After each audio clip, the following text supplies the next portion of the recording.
r/NoSleep. Posted by you/richardlovesspace. If you are depressed, avoid dark places. You won't like what is waiting for you there. It's been some time before I had gotten a chance to go back home. I went to Canada for my university and am currently looking for work. The economy was down the shitter, my friends from uni all dispersed into their own adult lives and I was stuck alone in my apartment staring at a dwindling list of relevant job offers online. I'd started staying up later and later, where the first sunlight was usually also the last natural light I would see before crashing on my couch. I was at my limit, not enjoying much of anything, and all my senses feeling numb. I was just pushing on through to the next day. I'd decided to save up some money to return back to my family for a short while, just a few weeks to decompress and see if that would help me. I come from one of the smaller cities in Midwestern Germany. There's absolutely nothing notable about it other than being located near the forest where my ancestors fought back the Romans. But the people are nice, as far as Germans go. We are a weird people, I admit. Outwardly cold towards those we don't know, until we get together for a few beers or a piece of cake, after which you would think we were friends our entire lives. But that's exactly what I wanted then. If I managed to get out of my hole to grab a coffee, those trained smiles just reminded me of how miserable I was. I needed the gruffness of my fatherland and the reality of my own family. My arrival in the first few days went about as well as I'd anticipated. I was greeted with hugs and kisses and had to tell the same stories about 100 times before crashing on my old bed. Even at home, I barely managed to get outside. I'd stay up, smoke and drink on the balcony before letting sleep carry me through the day. My family was understandably worried. I hadn't really told them the extent of how shitty I had been feeling. They tried their best, considering they didn't really know how to deal with my mental status. It wasn't their fault, their words weren't reaching me. At least, they managed to figure out pretty quickly to drop the subject for now, attempting instead to simply cheer me up by being themselves and acting as if everything was normal. It worked for me, even if it wasn't quite the reality check I needed. I even managed to get up early enough to see them at breakfast. I still remember the soft smiles they gave me when they saw me. I shrugged, sat down, and ate some eggs. One day, an old high school friend, Max, who had also managed to make his way back home and had heard of my arrival, hit me up via text and asked if I wanted to go on a walk. I wanted to decline, but at the same time, I felt bad enough that I had never once texted him and now here he was, inviting me. We used to live close together, so all he needed to do was pick me up at home. We decided to retread our old childhood stomping grounds in the forest that bordered our suburb. It's the same forest I mentioned earlier, by the way. As he rang the doorbell, I was overcome by this terrible anxiety. How would he see me? What would he think of me? I opened the door and he immediately smiled and said, "How are you, you fucking ghost?" I couldn't help but grin and we hugged. "Could be better, bro. You know how it is," I replied. "Ain't that the truth?" He chuckled and beckoned me outside. I will be paraphrasing some of what was said as I'm translating it. Otherwise, I would just sound off. As we hiked through the downtrodden dirt paths, through the luscious trees, bright green and alight with the sounds of birds chirping away, we barely said a word to each other. I guess he understood what I was going through, perhaps heard the bare minimum from whoever told him I was even here. At the time, I thought he pitied me and that's why he came to pick me up. We exchanged the odd question about what we were doing. For me, nothing. He was training to become a nurse, which honestly surprised me seeing as he always was more one for making jokes and sleeping in class rather than being passionate about helping people. But who was I to judge? We decided to walk up the hill further into the woods. Unlike the miles and miles of dark green conifers you might be picturing from North America, this forest is more of a mixture of beeches, birches, and fir trees. Most areas are well lit, as the sun has enough space to seep through. However, I've always felt it gives you a false sense of security. You think you can see everything but in the end, it is still you, alone in the woods, dismissing every shadow or sign of movement as leaves and branches when in reality you really have no idea what might be lurking behind those tree trunks. Another aspect is that while the paths seem to form a natural clearing, it is just as easy to get lost, mistaking a more flat patch on the ground for a man-made path, just because the leaves don't obscure the sun, letting the forest swallow you up with ease. I realized then that I'd never been aware of that until now. I've always seen the woods as our kingdom, as nature inviting us to be free and just be children. "Something wrong?" Max asked. "Forest seems different." "Might just be me though." Max nodded and replied, "I get what you mean. Seems less friendly now that we're older, doesn't it?" "Exactly. Max stopped for a second and frowned, before suggesting, "Listen. One thing is actually different. You remember the meadow, with the river and the bridge?" "Sure." "You recall that concrete bunker that was next to it? We always just thought it was something to do with the power grid." I did remember it. I remembered the way it stood out as an ugly minimalist block, threatening the serenity of nature. The graffiti didn't help. We would usually stay away, not minding it. I nodded. "Well, that one is gone. But, there's another one. Popped up a while ago, don't know when exactly. Lisa's aunt noticed it while walking her dog. Wanna check it out?" I raised my eyebrow. "Why would we want to do that?" "I don't know, man. I'm trying my best here." I could sense his desperation, reminding me of my parents, seeing me every night before they went to bed, asking me to hang out with them. I shrugged, grabbed his shoulders, and said, "Lead the way then." He gave me a weak smile and we walked on. Indeed, the structure was, in terms of how it was built, identical to the one we saw as kids. We walked around it, checking every angle. There really was nothing remarkable about it, but something was finally stirring inside my cold heart. A sense of adventure, something new and unexpected to be discovered. I didn't know how long it would last, but I wanted to cling onto it and keep it inside me for as long as I could. We found a door on one side, reading "No authorized access." Max poked me and asked, "Is it just me or does this door look different from the old one?" It did. "There's a handle on this one and no lock. The old one just had a keyhole. I suppose it was harder to open from the outside." I looked around, trying to get a better lay of the land. "Have you noticed something else?" Max tried to follow my eyes. "What?" "There are no power lines or towers. The old one had those too. Maybe it's underground. Save the trees and all of that." "Maybe," I responded. Max took another walk around the box, shouting from the other side, "Nobody has tagged it yet, either. Can't be that old then, come back and give me a lift." Max helped me onto the roof. There was nothing, not even an HVAC box. "Bro, what do you see?" "Nothing, Max. Not a thing." I jumped back down and looked at my friend. We both started to grin. This little detour had just turned into a bona fide mystery. "I guess there's only one thing to do now," I said, looking at the door handle. "I guess you're right." We both didn't move a muscle, exchanging glances. Max took a step back, holding his hands up. "Why don't you go ahead?" Wimp. "Do it then, big guy." All right. I slowly placed my hands on the handle, as if it may be electrified, and tried twisting it. Nothing happened. I could feel Max deflate behind me, but I wouldn't give up. I tried it with some more force and noticed the door buckle. I wouldn't stop now. I was feeling good. I kept pushing and pulling, using my foot against the wall for more force. Finally, the door gave way and with it, I fell backward, crashing into leaves and dirt. Max was equally shocked and amused. "Okay then, big guy. You go to the gym?" "Not really. The door must have just rusted shut," I said as I got back up and dusted myself off. We both took a look inside but couldn't see anything. But it was more than that. There was a thick wall of darkness, just past the precipice of the doorway. No light from the forest dared to enter it. Even the birds seemed frightened, enveloping both of us in absolute silence. We tried to make anything out inside but we couldn't. It was just black. I got out my phone and turned on the flashlight, shining it inside. It barely managed to penetrate, forcing me to get closer and closer. It felt a chill come from this portal I had just opened up. "Nah, man. This ain't right." Max huffed behind me. "Just give me a second." I got as close to the opening as I was comfortable with and held my phone out. My fingers brushed past the boundary and it was running them under icy cold water. I shuddered but tried to steady my arm. I can make out a hallway. That's it. I think it splits just a bit further in. I told Max. Cool. You want to lead the way then? You brought me here. Why don't you go first? I opened the damn thing. Exactly, finders keepers. Aren't nurses supposed to be able to be brave or something? First of all, nurse in training. Second of all, you're thinking of firefighters, and thirdly, what the fuck do you mean brave? It's like staring into the Marianas Trench.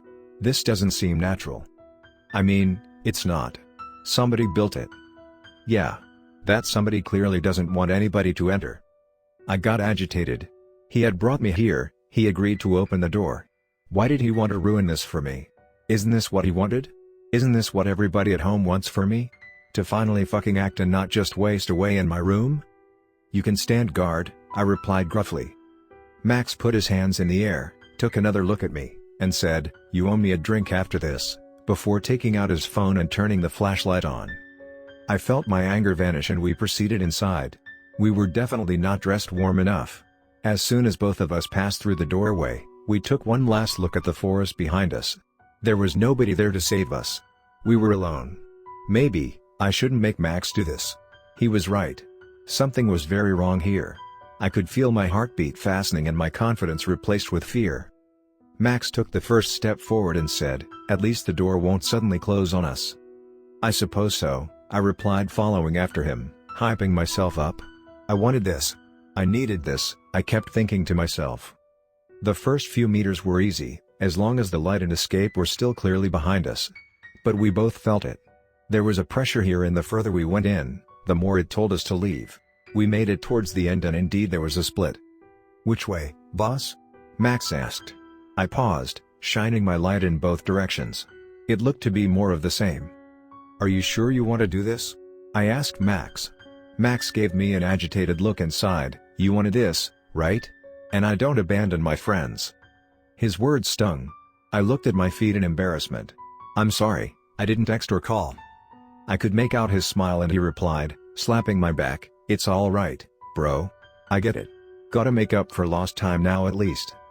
"Yeah," I responded weakly. "So which way?" "No idea. Got a preference?" "Well, the left is one shade of pitch black and the right is another shade. I'll pick right. Always my favorite side." "Right, it is," I proclaimed. We walked on, leaving the safety of the front door only in our memories. Slowly inching forward, our flashlights barely made a dent into the void. There was no glass, no doors, just concrete and the linoleum floor. After a little while Max tapped on my back. "Hey, did you notice something?" I stopped. "No. What's up?" "This whole box wasn't more than a few meters wide, right? It did take me like 2 or 3 steps to get around." "Well," he held his arms up. "How long have we been walking in here?" "Exactly. How the fuck is that possible?" "It isn't it. Not only did this structure come out of nowhere, it also had complete disregard for the laws of physics. First, the light, which we simply waved away, but now this. I was beginning to wonder whether this was worth it, after all, torn between my need for excitement and a basic fear of the unknown. As if to answer us, our flashlights made out an irregularity ahead of us. It was another door. We made our way closer to the door and Max slowly tried out the handle. The door opened into more black nothingness, where this time our light managed to illuminate even less. Max took another step and suddenly he was gone. I blinked for a second, only to hear him scream and hear his voice draw further and further away from me.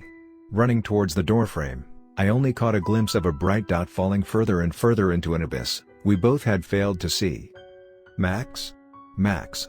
I called out to him several times, but he was nowhere to be seen. Even his flashlight had been swallowed up. I continued shouting out his name, but there was no response. I was suddenly very alone, very scared, and very much ashamed. Max was down there because of me, because I craved adventure so much in my boring, unfulfilled existence that I was willing to not only risk my life but his as well. We both looked inside this alien box and knew something was wrong, yet I decided to go in anyway. Even if it wasn't dangerous, it was likely still very illegal. I've destroyed public property, entered a sealed-off area, and made my friend an accessory to my crime. A friend who had just been swallowed up by what looked to be a night sky without stars, utterly devoid of life. Then I heard it. It was a faint moan, barely audible but coming from below. I peeked my head past the doorway, again shouting, "Max? Are you there?" The only response was more moaning. I grabbed my phone and tried to find anything to guide me. It couldn't just be a giant hole, could it? I nearly dropped my phone, the more desperately I tried to make something out.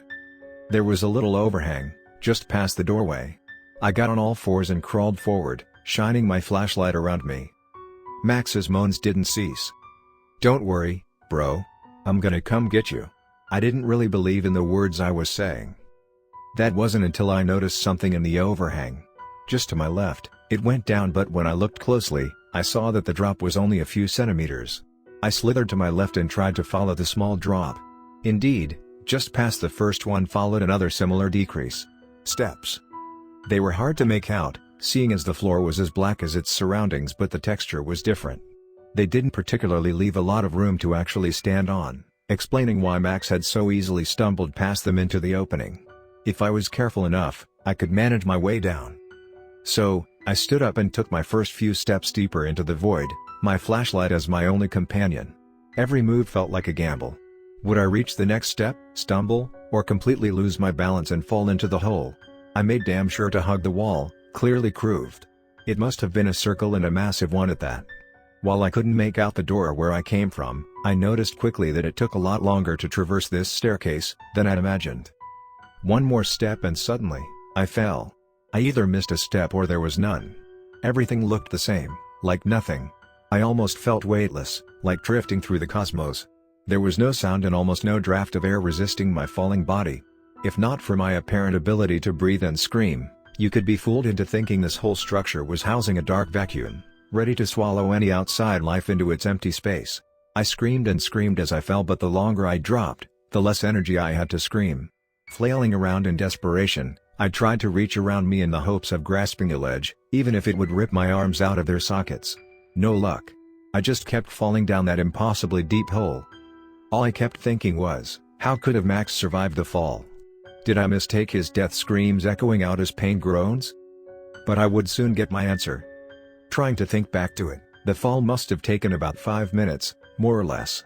That kind of distance in the real world would likely see you ending up as a pancake, but in this madhouse, a fall like that simply ended up with a broken phone and you lying on damp concrete, disoriented and sore from a somewhat rough landing. No doubt, my impact still hurt, but I was alive. I tried to sit up. My head was pounding and I could feel the scrapes all over my body. I stumbled around in the darkness, stumbling over what I felt to be my broken phone. Turning around was like turning in a corn maze. Max. Max, I shouted. If he was still alive, he must be able to hear me, right? Julian? I heard Max's voice somewhere from my right. I'm here, over here. His voice sounded weak and scared. Quickly. I'm coming, bro. I slowly made my way towards the direction his voice came from until I eventually fell over something. Ouch. What the fuck? Max cried out in pain. I scrambled and finally, my hands made their way to his shoulder. I couldn't help but give him a hug. I decided not to say it. Bro, I'm hurt. Get off me already. He groaned at me. How long did you fall for?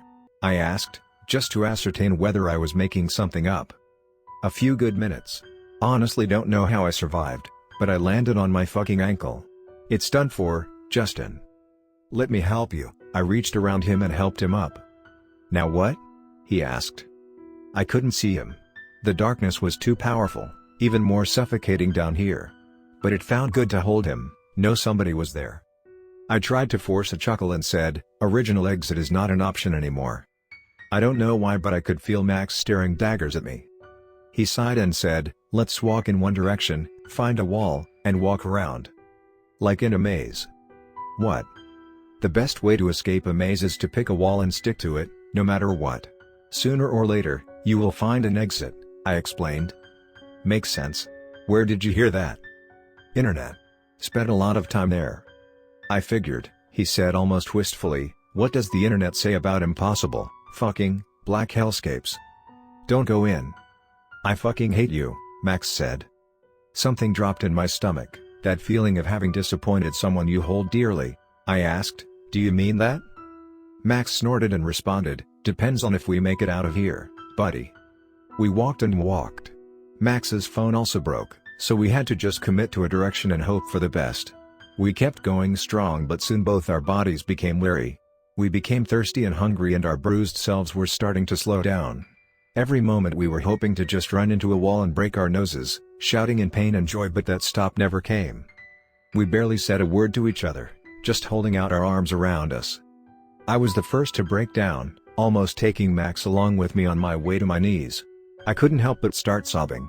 There was a constant back and forth in my head, as my mind raced from each moment I fucked up and what I should have done better. Never should have entered the building. Never should have forced Max to come with me. Should have run out and asked for help when he fell. I should have never come back. A dark thought passed through.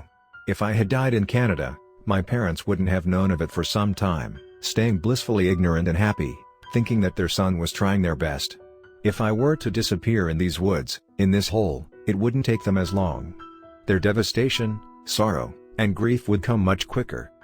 Again, when I think about it now, it seems like such a strange line of reasoning, but in the end, I know now as I did then what my mind was trying to tell me: you've fucked up. Max tried to console me. Don't worry. We're going to make it. Other people have seen this place. Maybe somebody will come and find us. I'm sorry, was all I could get out. I know, buddy, this time Max held me. And so we just remained there for a bit, hugging it out, trying to get some relief out of our situation. We would venture onwards, the reality dawning on us that the bottom of this hole was larger than we could have imagined. At some point, we couldn't take it anymore. Exhausted, we decided to take a break and sat down. Max took his jacket, bundled it up, and used it as a pillow to raise his ankle. I couldn't help but look around, knowing I wouldn't make out anything. Eventually, my head felt weary and I followed Max's idea and used my jacket as a pillow. "What are you doing?" he asked. "I'm tired," I responded. "Yes. Fall asleep." "Hey! Don't judge me. You sat down first." Max said. I didn't say anything.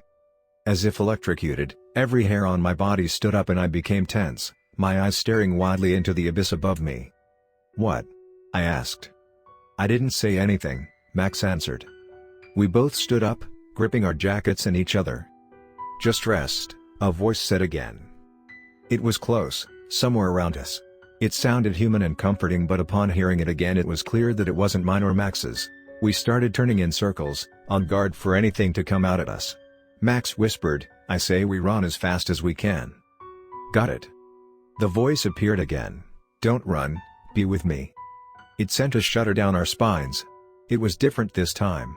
Before it was a male voice, now it sounded like the soothing tone of a mother tucking you into bed at night. "Go," Max shouted, and we booked it.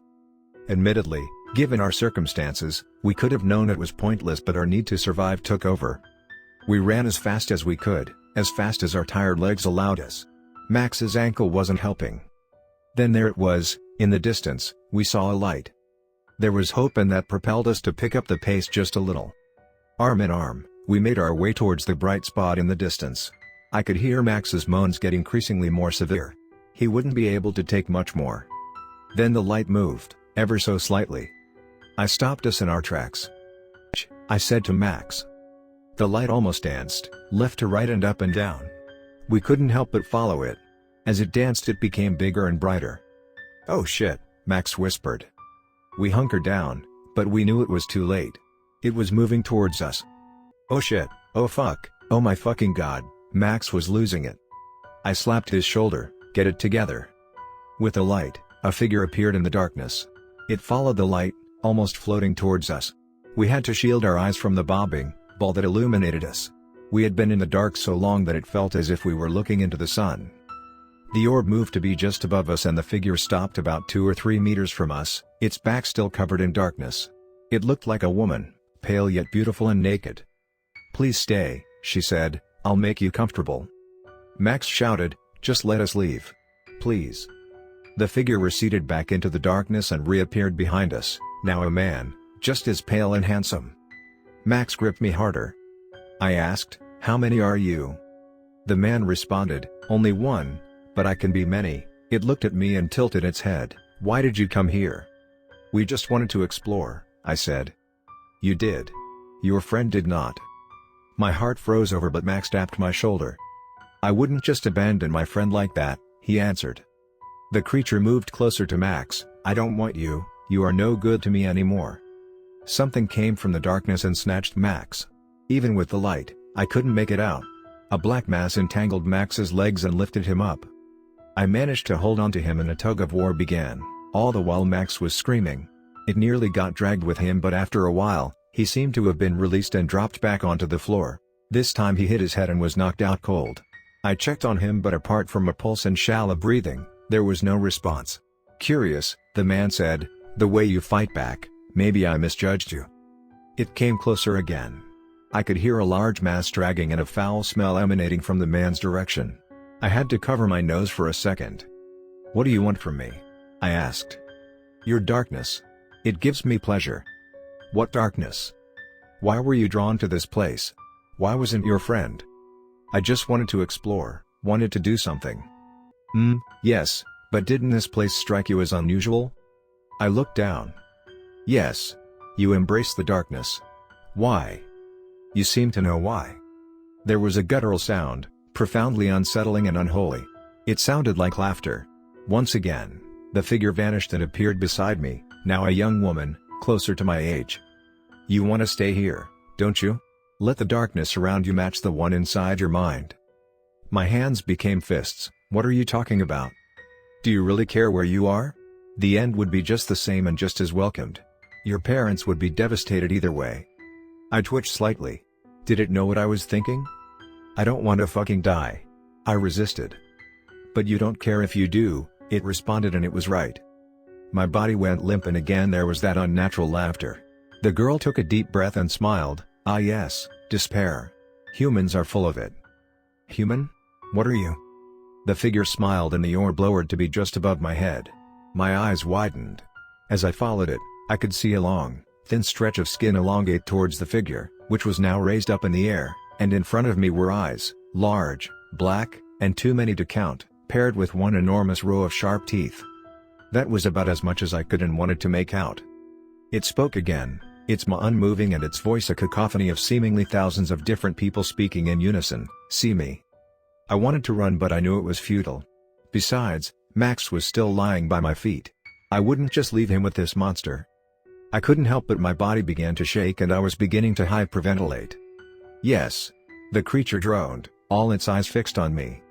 Kneeling down, I felt the darkness encroach on me. What could it do? Should I just submit? Maybe I could bargain to save Max and at least do one good thing with my life. I thought about it. In the end, what would happen if I made it out of this? Nothing good. I would be back to my same old, miserable life, only now with the knowledge that creatures like this exist. What if this wasn't the only one? What if there were more? Why did I have to go inside? Why? Why? Why? My mind was spiraling once again. I could feel the monster drawing closer, soaking in my misery. Why wouldn't it just take me? Why make me choose? Was it savoring me? I asked, why not just get it over with? Simple. Your total submission is the ultimate meal, the only way to make you mine. What if I refuse? It laughed and its whole mass was shaking. I am older than your human history could ever conceive. I will wait. Others will come and one day you will find your way back to me. I'm not bound here. I live in your darkness. That's it? I couldn't believe it, trying to hide my fear in a simple response. That's it, you will remember me. He won't. You will come back to me. Of that, I have no doubt. My darkness will always be there to comfort you. I took another look at Max and remembered the way he initially asked me to come out, and now here he is, stuck with me in this abomination. Nevertheless, I couldn't help but smile. He really was there for me. I want to leave. You are just another thing in my life. Another thing I will get over, just like I always do. The creature drew back a little, but I could make out how its teeth were forming a smile.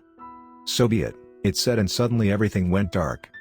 And just like that there was light again. I was lying on the concrete floor in a room, filled with a huge generator and other electrical boxes. Just ahead of me was light, not some false promise but sunlight. It was the door I had broken down earlier, illuminating my face. In the end, unobscured by some kind of eldritch magic, it really had just been a small building to do with the power grid. Max was next to me, also waking up. What the fuck happened? How did we fall asleep and why do we look like shit? He asked. I was almost relieved. I didn't want him to remember, but I also didn't have an adequate explanation. I simply helped him up. His ankle was still messed up and we humped out back into the forest. It couldn't have been more than maybe a few hours, if even. The sun had barely moved. I helped him back to my house, where I called him an ambulance to look at his injury. The entire time he was asking questions, I had no answer. I simply said that he tripped on a loose wire, twisted his ankle, and took me with him. He didn't believe me, but he also didn't press further. I don't think he really ever trusted me after that. Again, I could live with that. I had other concerns and I was happy that he wouldn't have to live with what I had dragged him into. While I would like to say it ended there, it wasn't quite so. What we went through and what I had made Max endure, the memory of it or not, stayed with me, sending daggers through my heart. Then there was the unavoidable reality of what that monster had said to me. I tried to forget and move on. I even went back to Canada, trying to pick up my life. But I began having nightmares, constantly avoiding dark spaces and sleeping with all my lights on. I recently even started going to therapy. It was less to get better but almost more as a declaration of a fight. That thing would not see me again. I had to get better. Well, I still don't have a job, which is partly why I'm writing this here. Seeing what others have witnessed here, made me think it was as good a place as any to tell my story. Therapy helped a little, but my life is still not what I wanted it to be, but I'm trying to stay positive. Yet, I am afraid. What if I'm just lying to myself? Every time I feel my inner void getting the best of me, I try to think back. I think back to my family accepting me as I am and how my friend decided to follow me into a hellhole, just because he didn't want to leave me alone. Recently, I decided to take a walk through the local park, during the day of course. Passing by the bathrooms, my eyes drifted and instead of the halogen lamps, I saw only darkness. I've convinced myself that it was stress, some kind of PTSD, but I can't be sure. I put my head down and kept walking. So here's a bit of advice. Be happy. Trust me, I know it's hard, but there's always something. Find things to be happy about, because if you don't, something else might find you instead.